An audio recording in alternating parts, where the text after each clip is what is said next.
샬롬, 이동춘 목사입니다. 오늘도 여러분의 삶이 주님의 평안으로 가득하시길 기원하며 하나님의 말씀을 나누겠습니다. 오늘 주시는 말씀은 야고보서 1장 12절로부터 15절의 말씀입니다. 시험을 참는 자는 복이 있나니 이는 시련을 견디어낸 자가 주께서 자기를 사랑하는 자들에게 약속하신 생명의 면류관을 얻을 것이기 때문이라. 사람이 시험을 받을 때에 내가 하나님께 시험을 받는다 하지 말지니 하나님은 악에게 시험을 받지도 아니하시고 친히 아무도 시험하지 아니하시느니라. 오직 각 사람이 시험을 받는 것은 자기 욕심에 끌려 미혹됨이니 욕심이 잉태한즉 죄를 낳고 죄가 장성한즉 사망을 낳느니라. 아멘. 야고보서 1장 12절로부터 15절 말씀을 본문으로 욕심은 시험이고 예수님은 승리입니다 라는 제목으로 말씀을 나누도록 하겠습니다. 본문은 아주 중요한 말씀을 합니다. 주께서 자기를 사랑하는 자들에게 약속하신 입니다. 말씀인즉 하나님께서 나를 사랑하시기 때문에 시험이라는 사건을 주신다는 것입니다. 이 사실을 믿고 이기면 옳다 인정함을 받습니다. 바로 이런 사람에게 하나님은 생명의 면류관을 주십니다. 결국 생명의 면류관 앞에 있는 사람이 제일 복 있는 사람입니다. 그런데 문제는 이 면류관이 거저 주어지는 것이 아닙니다. 시험을 이기고 굳게 서는 자에게 옳다 인정하시고 주신다는 사실입니다. 그러나 문제는 시험에서 이긴 자가 아니라 시험에서 진 자입니다. 그래서 본문 중 12절과 13절에 시험에서 이긴 자는 복이 있는 자인데 그럼 시험에서 진 자는 어떻게 되는 것인가? 라는 질문이 생깁니다. 13절 이하는 시험의 진 자에 대한 말씀입니다. 시험의 진 자들이 가져야 할 태도가 무엇이냐? 이것이 본문의 큰 주제입니다. 보다시피 하나님은 우리에게 좋은 의도로 시험을 주셨습니다. 그런데 그만 사람이 연약해서 졌습니다. 결국 시험에 졌고 죄를 범하고 낙심했습니다.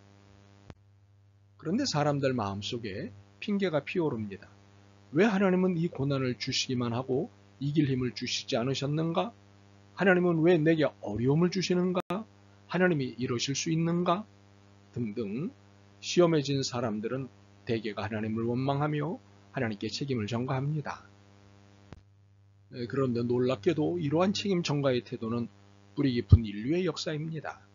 아담 때부터 책임 전가에 능수능란한 인간입니다. 왜 선악과를 따먹었느냐고 물으셨더니 하나님께서 내게 주신 저 여자 때문에 그랬습니다. 그래서 하나님께서 하와에게 물으셨습니다. 너는 왜 먹었느냐 하셨더니 하나님이 만드신 뱀이 뀌었으므로 그랬습니다. 사람은 자고로 남에게 핑계대는데 전문가입니다. 이처럼 실패에 대한 핑계는 결국 하나님께로 귀착됩니다. 그러나 그래서는 안 된다는 것을 본문은 아주 분명하게 말씀합니다. 13절입니다. 사람이 시험을 받을 때 내가 하나님께 시험을 받는다 하지 말지니 하나님은 악에게 시험을 받지도 아니하시고 이 말씀은 하나님이 날 시험하셔서 하나님 때문에 죄를 졌다고 말하는 것은 성립되지 않는다는 것입니다. 하나님은 악에게 시험받지 않는 분이시기 때문입니다. 그래서 옥자는 그러나 하나님이 나를 직접 시험하시지는 않으셨더라도 악의 충동은 허락하셨으니 내가 넘어진 것 아닙니까? 라고 말합니다. 그러나 그런 일은 없습니다. 사탄이 하나님께 와서 하나님 저 사람 한번 시험해 보시지요. 그러자 하나님께서 그 말을 듣고 좋다 한번 시험해 볼까? 그래서 시험을 했는데 그 사람이 시험해 줬어요. 그래서 하나님께서 내가 실수했구나. 사탄에게 속아서 내가 깜빡 실수를 했구나. 라는 그런 일은 없다는 얘기입니다. 하나님은 악에게 시험받지 않으신다 하면 바로 생각나는 사람이 있는데 욥입니다. 사탄이 하나님께 와서 욥이 까닭없이 하나님을 경외하는 게 아닙니다. 욥을 한번 치시면 반드시 하나님을 욕할 것입니다. 그때 하나님께서 그래? 하신 것이 아닙니다. 잘 보시면 하나님이 판단하십니다. 그리고 사탄의 말이 잘못되었음을 아십니다. 하나님의 마음을 표현한다면 이런 것입니다. 내가 무엇을 모르는구나. 까닭없이 나를 경외하는 자가 있다. 이런 참신앙이 어떠한 것인지 내게 보여주지 하고 허락하신 것입니다. 하나님께서 사탄의 꾀임에 말려든 것이 아닙니다. 이것은 사탄의 착각을 물리치시기 위한 하나님의 판단이셨습니다. 그래서 하나님께 영광이 돌아가고 욥을 명예롭게 하고 만고에 빛나는 의인을 만드시기 위하여 하나님이 판단하시고 욥에게 고난을 허락하신 것입니다.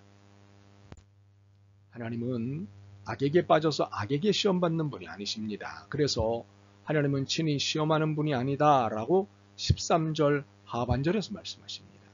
여기서 시험이라는 것은 넘어지게 하는 것을 의미합니다.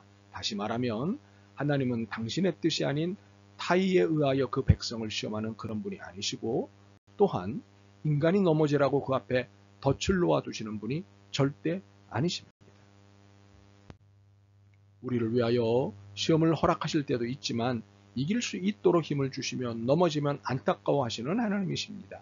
너 한번 넘어져 봐라, 이렇게 우리를 넘어뜨리기 위해 시험하시는 분이 아니십니다. 사탄의 유혹에 넘어가서 시험을 하시는 분도 아니십니다. 그러므로 우리가 시험에 넘어지는 이유는 14절이 설명합니다. 오직 각 사람이 시험을 받는 것은 자기 욕심에 끌려 미혹됨이니, 자기 욕심에 끌리기 때문입니다. 결국 넘어진 자의 개인적인 책임입니다. 하나님이 악에 빠지게 하는 것이 아니라 인간 스스로가 악하고 약해서 넘어지는 것입니다. 그렇습니다. 시험에서 넘어지는 것은 자기 원인입니다. 사탄이 아무리 강한 것 같아도 자신이 원치 않으면 죄짓게 할 수 없습니다. 그렇게 인간의 모든 죄는 결국 자기가 동의해서 짓는 것입니다. 우리는 간혹 생각하기를 모든 시험과 미혹은 외부에 있다고 생각하는데 그것은 사실이 아닙니다. 자신의 가장 무서운 적은 자기 자신입니다. 유혹의 힘도 자기 속에서 가장 강하게 일어나는 것입니다. 그러므로 시험에 넘어지는 것은 자기 책임이고 자기 욕심 때문입니다. 하나님도 아니고 외부 환경 때문도 아닙니다. 이것을 인정할 때 회개가 일어납니다. 야고보는 시험이 죄로 변화해가는 과정을 15절에서 묘사합니다. 욕심이 잉태한 즉 죄를 낳고 죄가 장성한 즉 사망을 낳느니라. 욕심을 설명하기 위해 욕심이 잉태한 즉이라는 설명을 합니다. 욕심을 임신한 여자로 설명하는 것입니다. 내 마음속에 정욕과 욕심을 잉태한 여인으로 상징화한 것입니다. 여자가 임신을 했습니다.